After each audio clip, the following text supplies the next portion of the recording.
Any questions from the body? Saan ba yung akin? Listahan.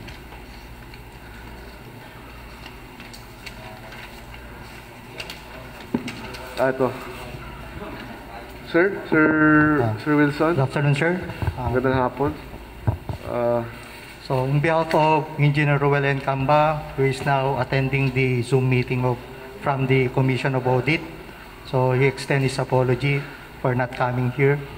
So, I represent him to present the partial list of projects funded for calendar year 2021 for special purpose appropriation. These are 12 projects amounting to 1,884,800, sir. Okay. Any questions from the body? Hearing none, wala namang patanungan, sir, kasi lahat naman po ito ay sa barangay naman po. Yes, po. At wala akong problema pag ito. Yes, po, sir. Yun lang po, sir. Thank you very much Thank you, po sir. sa pagpunta. Thank you. Okay po. So, we move on, Madam Secretary. Now we move on to under unassigned business, proposed resolution number 2021, the authority of the city mayor to accept in behalf of the city government of Alaminos the donation from Mr. Lakwata. Our guest is Mr. Napoleon Emra Roque Jr., tax mapper 3 of the city assessor's office. Magandang hapon po, Sir Napoleon.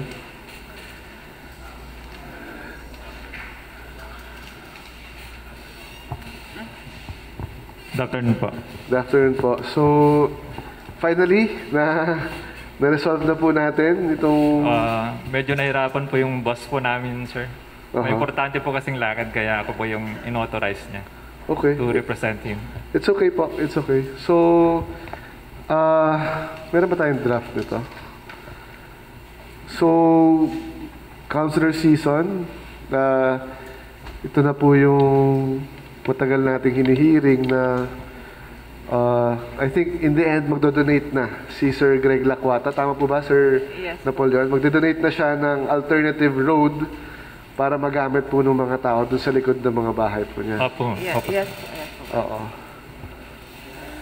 So as you can see, may I invite the body to look at the map dito po para kung meron po tayong mga katanungan. So, could you briefly describe, sir, kung saang area po yung magiging daan or... Sige po, yeah.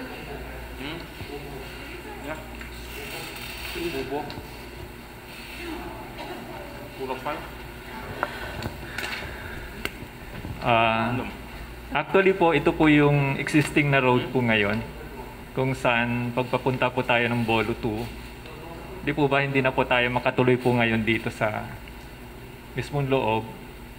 Ngayon, ang pre-propose po ni Mr. Lakwata na may donate sa city government is ito pong part na to. Pwede pong pakitaas ng county, sir. Ito pong part na to, pero hanggang dito lang po yung property niya. Dito lang po. Pero from here, may isa rin po tayong kausap regarding dun sa donation po dito. Pero to follow na lang po siguro yun.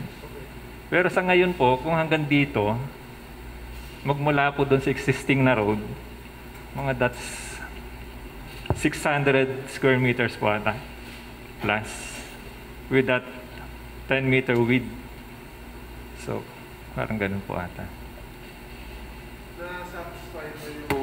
Nasatisfy ba yung, meron siyang request na wag daw madaanan yung pader niya or something? Dito po yung existing na pader po niya. Okay. Sir, dito po. And then, ang request po niya is huwag pong idikit. Ito po sana, dito po sana dadaan yon sa mismong tabi po ng perimeter fence po niya. Pero nag-request po siya na kung pwede, huwag pong idikit. Okay. So, meron po tayong more or less distance po dito, mga 45 meters. Okay. And then, paliit po yun. 45 hanggang meters. makarating po doon sa existing na road. Okay. Okay. So, gaano po kalayo yung from the existing road papunta dun sa pader niya? Dito po. Ay, dito po, sir. Opo, papunta doon. Ilang meters? Would you know? Parang na-compute ko po kanina, sir. Kung magmula po dito, hanggang dito po sa lugar na to, siguro mga 800 meters po. Okay. Apo. Okay. From end to end. 623 to 800 meters po siguro. Okay. Any questions from the body? Councilor Season? Apo. Sir, tanong ko lang, saan po dyan yung may creek? Yung sabi nilang parang ano, hindi po natin madadaanan yon. Saan po yun, ma'am? Sa may, after po nung kay Mr. Lakwata, may creek part yata Ay, dyan. yung kuwan po, ma'am, yung existing na bridge, dito po yun. Bridge, hindi, creek, ano ba tawag Creek. doon? Oo, maliit na, Parang palaisdaan. Palaisdaan, O creek. Hindi kasi ako hindi niyo po, present doon. Although parang sa pagkakaintindi ko po, parang nandito po ata sa part dito. okay po. Dito sa likod po rito. Any other questions? So once po na-donate na sa city, pwede natin i-clearing na po yan para magamit po natin. Tama? Opo, sir.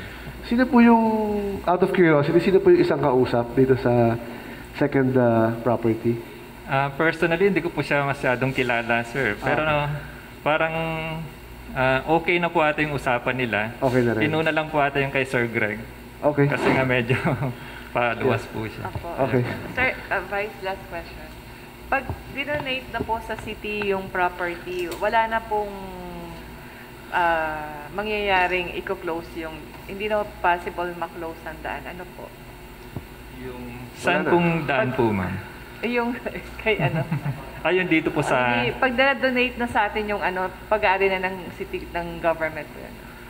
Hindi na po Hindi na siguro, po ma'am. siya Kasi pwedeng- makikinabang din po siya, ma'am. Kasi magkakaroon din po ng yung parang drainage po niya, yung outlet from the subdivision.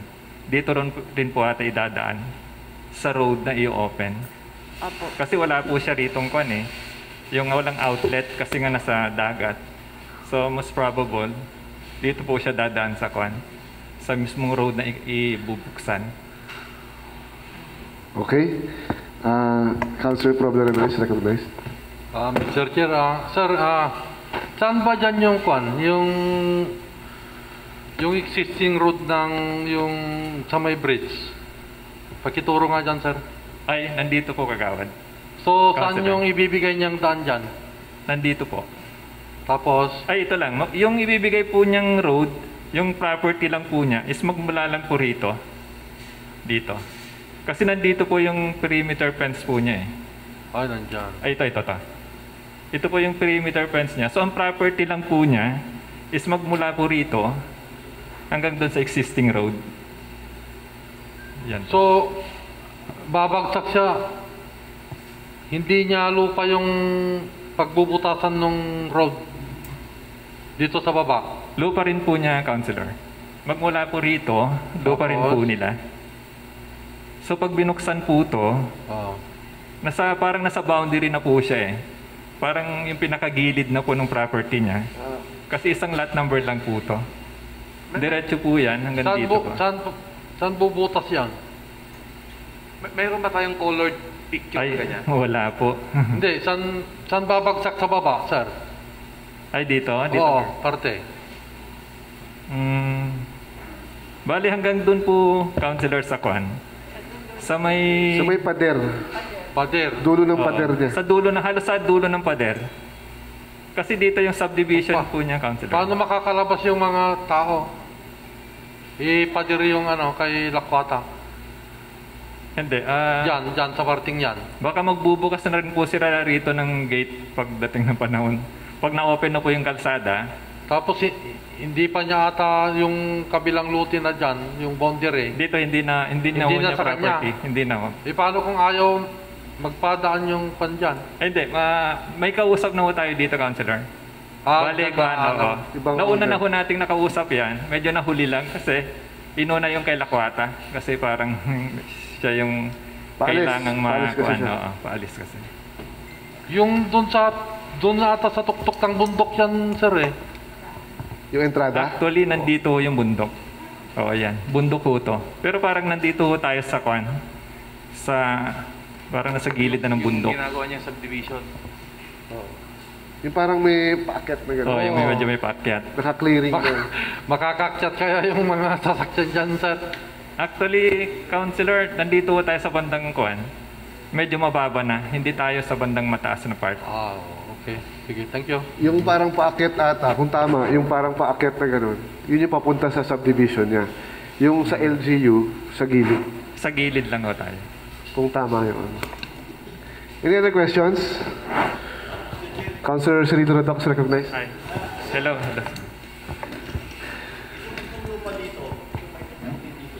Ay, dito po. Opo. Ay, yun ang hindi ko na po na-research. Pasensya na po.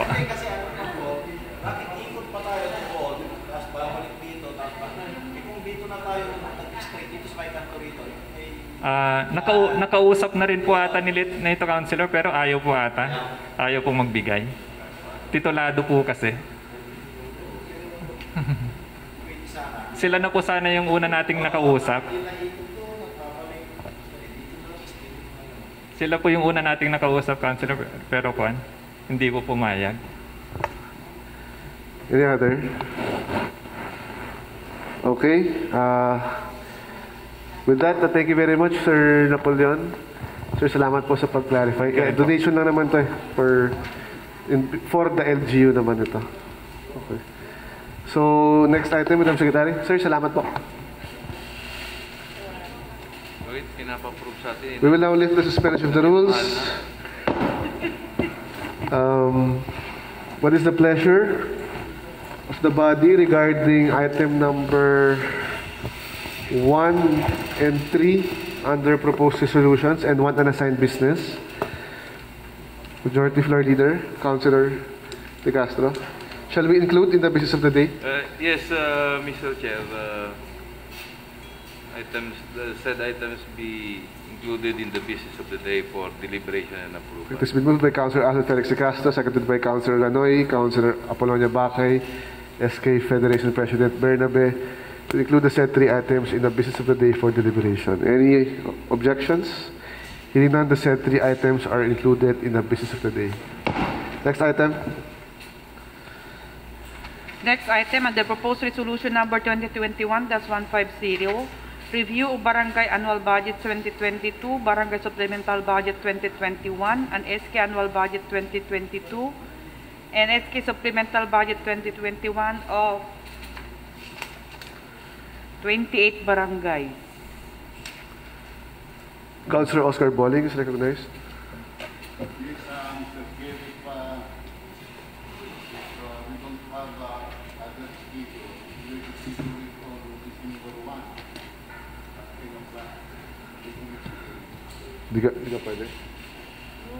Anong date?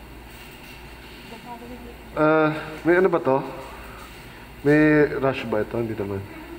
Madam Secretary, when is our preferred time slots? Can you do December 1? Anong month mo pwede? The following week, sir, kung pwede, para tapusin lang namin yung Christmas. December, this following week? Yes, next sir. week? O next week? Next week, sir, kasi deadline namin. Ha? Pwede siguro yung 6, 7, 8, 9. 6. Councilor Oscar Bolling, nagre-request kung pwede December 6 daw. May mayroon. Hindi, kung pwede daw sa December 6 na lang. Kasi next week daw medyo may gagawin daw yung secretary. Okay ba? Lunes, December 6. Ay, after na lang nung kay Councilor Jojo. Earlier, sir, kasi 10 Earlier. siya. Kahit 8 siguro or 8:30. What? Okay po kayo ng 8:30 o alas 9? Anong oras po?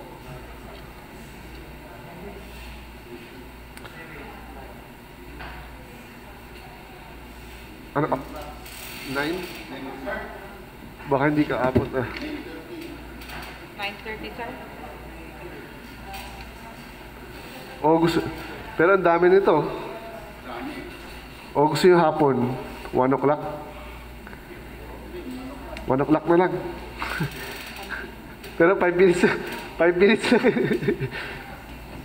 So 1 o'clock po, Councilor Oscar Bolling, the chairman on finance, scheduled sa committee hearing regarding the said annual budgets and supplemental budgets and SK budgets on December 6, 1 1 o'clock in the afternoon. So ordered. Next item. Now we proceed to the business of the day. Under new business, we have the second reading of the proposed appropriation ordinance number 2021-05, enacting the general fund annual budget for the operation of the city government of Alaminos, Pangasinan for the period January 1st, 2022 to December 31, 2022, and providing appropriations therefore. And coupled with the resolution confirming approving in toto the proposed annual investment program for calendar year 2022. Third reading na ba? Second reading siya. So ito third natin. Shall we calendar for third and final reading in our next regular session? Or unless we still have other amendments? Wala na po. Are there still amendments or deliberations regarding the said ordinance? Annual budget? Wala na po. So Councilor Oscar Bolling moves to calendar the said two items for third and final reading in our next regular session. Any objection? Hearing none, the said two items are calendared for third and final reading in our next regular session. Next item. Resolution approving the allocation for the list of specific projects funded out of the Special Purpose Appropriation Fund amounting to 1,884,800 pesos of the City of Alaminos for calendar year 2021. Councilor Oscar Bolling, shall we adopt the said resolution? Okay, it has been moved by Councilor Oscar Bolling, seconded by Councilor Ranoy, Councilor Rabago, Councilor Apple Bakay, Councilor Raul Bakay for the adoption of the said resolution. Any objection? Hearing none, the said resolution is hereby adopted. Next item.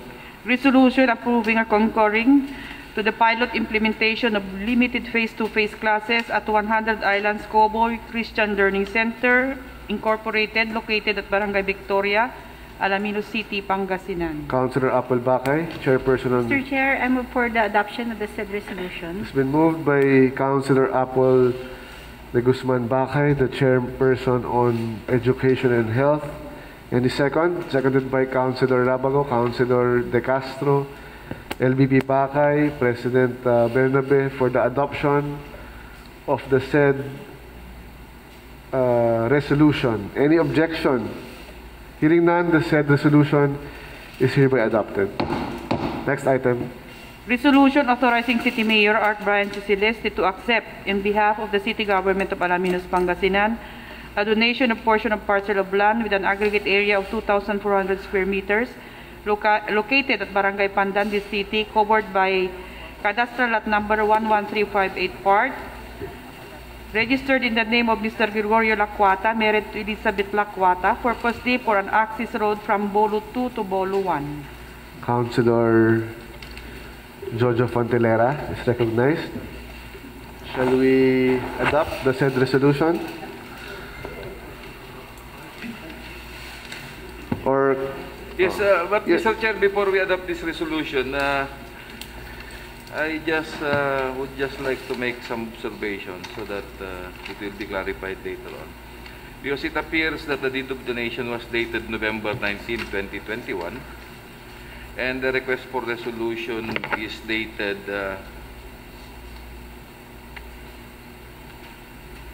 November 19, 2021, likewise also, Mr. Chair. And the deed appears to be already signed. So perhaps the date of November 19, 2021 may have probably or have been inadvertently placed therein, Mr. Chair. My point is this document should still be undated. May I just make that correction and observation, because I believe it was inadvertently made. It was never intentional. But at any rate, I do not have any objection as to the donation. And in fact, this is a good cause for the constituents in Barangay Pandan, and the cause or the crusade Councilor Dizon has always been fighting for.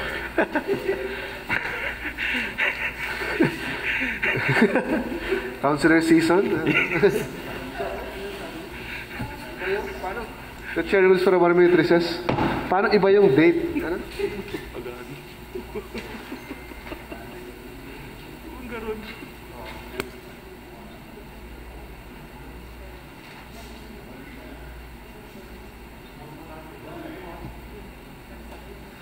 Oo nga eh. So maybe the secretariat will just stretch out kung anong magandang gawin dyan sa dates. Yes.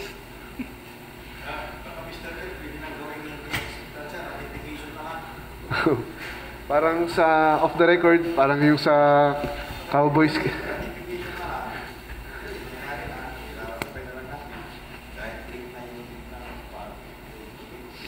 Parang yung sa Cowboys kanina. Yung ano? May I just make my manifestation a while ago off the record? Yes, Off the yes. record na lang. Ano? Please strike. Paki-off na, paki-edit nyo na rin yung kan. Pero bago nyo i-edit, I would like to make a good post. Please strike the statement.